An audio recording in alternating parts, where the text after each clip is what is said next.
அன்பு சகோதர சகோதரிகளே, நம்முடைய வாழ்க்கையில் ஒரு சிலர் இன்றி அமையாதவர்களாக இருக்கிறார்கள். நாமளே அவங்கள தள்ளி விட்டாலும் அவங்கள தள்ளி விட முடியாது. நம்முடைய வாழ்க்கையை அவ்வளவு தூரம் அவர்கள் ஆக்கிரமித்து இருக்கிறார்கள். அவ்வாறு ஆக்கிரமித்து இருக்கிறவர்களுள் ஒரு சிலரை கொஞ்சம் பட்டியலிட்டு பார்ப்போம். பெற்ற தாய், கட்டிய கணவனோ மனைவியோ,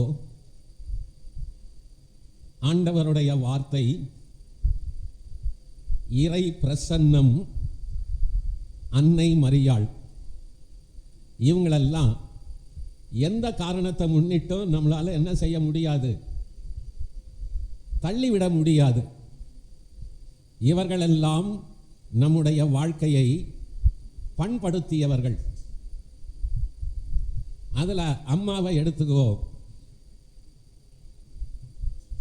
நான் சின்ன பிள்ளையாக இருந்து சாகர வரைக்கும் நான் விரும்பினாலும் விரும்பாட்டினாலும் அம்மா என்னை ஆக்கிரமித்து கொண்டே இருக்கிறார்கள்.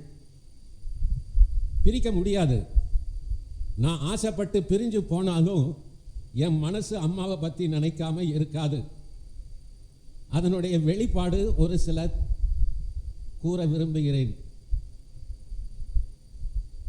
நல்லா திடீர்னு பயம் வந்துருச்சுன்னா யாரை கூப்பிடுவோம்? அம்மா தான். அது சின்ன குழந்தையா இருந்தாலும் சரி, வயசான ஆளானா இருந்தாலும் சரி, திடீர்னு பயந்தோம்னா யாரை கூப்பிடுவோம்? அம்மா. அந்த அளவுக்கு வாழ்க்கையை ஆக்கிரமிக்கின்றவள் அம்மா.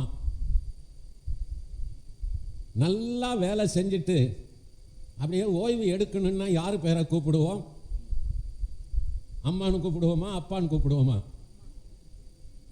அப்பானும் கூப்பிடுவோம், அம்மானும் கூப்பிடுவோம். இதில் ஒரு வேடிக்கை என்ன தெரியுமா?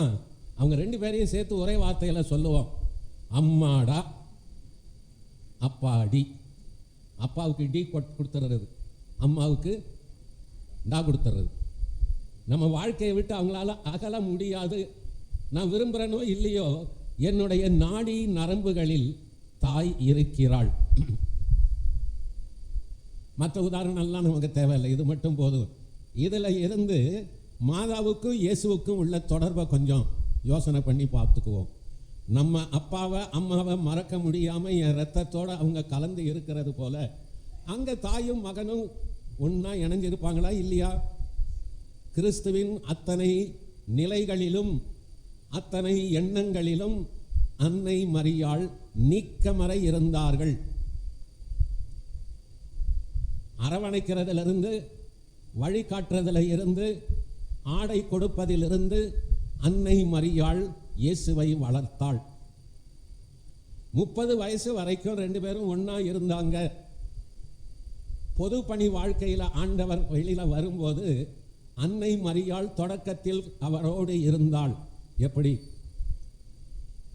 இயேசு முதல் புதுமையை செய்யும் போது அம்மாவுடைய பேச்சை கேட்டுத்தான் செஞ்சார். அம்மாவை அவரால் மறக்க முடியாது. பணி வாழ்வில், போதனை வாழ்வில் அன்னை மரியாள் ஆண்டவரோடு இல்லாவிட்டாலும் அவருடைய இறப்பு நிகழ்வுகளில் அவளால் அவரை விட்டு அகல முடியாது. இறந்த பின்னும் அந்த ஆண்டவர் அவளுடைய மடியில் மட்டும்தான் இருக்க முடியும். இந்த ரெண்டு பேரையும் பிரிக்க முடியாது. அதுபோல அன்னை மரியாளையும் உன்னையும் பிரிக்க முடியாது. உன்னுடைய இரத்தத்தில் இரத்தத்தோடு கலந்தவள் உன்னுடைய அன்னை மரியாள். இதை மட்டும் நான் மறக்காம இருந்தால் என்னுடைய வாழ்வு சிறக்கும். நம்ம மறந்துடுறோம். விழா எடுக்கிறோம், வேண்டிக்கிறோம், ஜெபிக்கிறோம். எல்லா நிலையிலையும் அன்னையை அப்படி தள்ளி வச்சு எடுத்து பார்த்து கும்பிட்டுட்டு தடவி முத்தம் கொடுத்துட்டு அவங்கள விட்டு அகன்று விடுகிறோம். என்னுடைய நாடி நரம்புகளில், கிறிஸ்துவின் நாடி நரம்புகளில் அன்னை மரியாள் இருந்தது போல என்னால் அவளை நினைக்க முடியுமா? ஏன் நினைக்கணும்? கிறிஸ்து ஏன் நினைச்சாரு? மாதாவை பற்றி நிறையா பேசியிருப்பாங்க. இன்னைக்கு நாம் பேச வேண்டிய விரும்புகிறது கிறிஸ்துவுக்காக மட்டுமல்ல, எனக்காகவும் அவள் செய்த தியாகங்கள். அம்மாவை, நம்மளை பெற்ற அம்மாவை நம்மால் மறக்க முடியாததுக்கு அடிப்படை காரணம் அவள் எனக்காக செய்த மாபெரும் மாபெரும் வாழ்க்கை பூரா ஒவ்வொரு நிமிடத்திலும் அவள் செய்கின்ற தியாகங்கள்.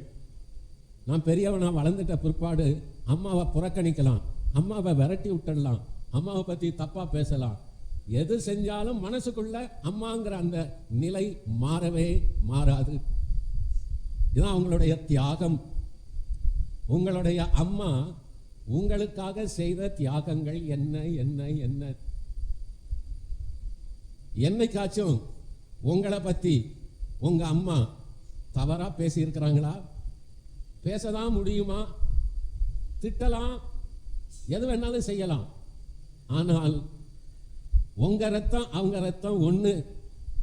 ஆகையினால உனக்காக உங்களுக்காக அவளுடைய ரத்தம் துடித்து கொண்டிருக்கிறது. இதுதான் அவள் செய்த தியாகம். அப்படி மாதா இயேசுவுக்காக மாபெரும் தியாகங்கள் செய்தால் அதைத்தான் அவளுடைய வியாகுலங்கள், துன்பங்கள் என்று நினைக்கிறோம். இன்று அவள் ஜெயராக்கினியாக இருக்கிறாள் என்றால் இந்த தியாகங்களின் வழியாகத்தான். இயேசு படுகின்ற முக்காவாசி துன்பங்கள்ல சிலுவையிலே கூட அவள் கூட இருக்கிறாள். இறந்த பிறகும் அவளால் அவரை விட்டு அகல முடியவில்லை. இந்த 7 வியாகுலங்களை நம்ம என்னைக்காச்சும் தியானிச்சு பார்த்துருக்கிறோமா? அப்படி செஞ்சிருந்தா முதல் தியாகம், முதல் வியாகுலம் என்னன்னு உங்களால சொல்ல முடியுமா? சொல்லுங்க பார்க்கலாம். அதாவது என் தாய் எனக்காக செய்த தியாகத்தை நான் நினைக்கிறதுக்கு மறந்துடுறேன் அப்படின்னு சொன்னா, தெரியல அப்படின்னு சொன்னா, அந்த தாயை தூர வச்சுதான் பார்க்கிறேன். அந்த வியாகுலத்தை நான் உண்மையா நினைச்சு தியானிக்கிறேன் அப்படின்னா அந்த அம்மா என் நரம்போட நரம்பா, ரத்தத்தோட ரத்தமா இருக்கிறாங்கன்னு அர்த்தம். முதல் வியாகுலம் இயேசுவை 40வது நாள்ல காணிக்கையா ஒப்பு கொடுக்கும் போது சிமியோன் சொன்ன வார்த்தைகள், உன்னுடைய உள்ளத்தை ஒரு வாழ் ஊடுருவும். இங்க இருக்கிற ஒவ்வொரு தாயினுடைய உள்ளத்தையும் அந்த வாழ் ஊடுருவுகிறது. அதை நம்ம புரிஞ்சுக்கிறது இல்லை. என் பிள்ளையினால இந்த வேதனை, என் பிள்ளையினால இது மாதா அனுபவிச்சது, நானும் அனுபவிக்கணும். அதான் குடும்பம். அதை அனுபவிக்கும் போது நான் தனியா அனுபவிச்சேன்னா வேதனை, மாதாவை கூப்பிட்டுக்கிட்டேன்னா அது என்னுடைய தியாகம். 2வது மாதாவினுடைய அந்த தியாக வேதனை என்ன, வாழ் என்ன? எகிப்துக்கு ஓடி போறது. சொந்த நாட்டை விட்டு கடவுளைக்கே அம்மாவான பிற்பாடு ஓடி போற நிலை.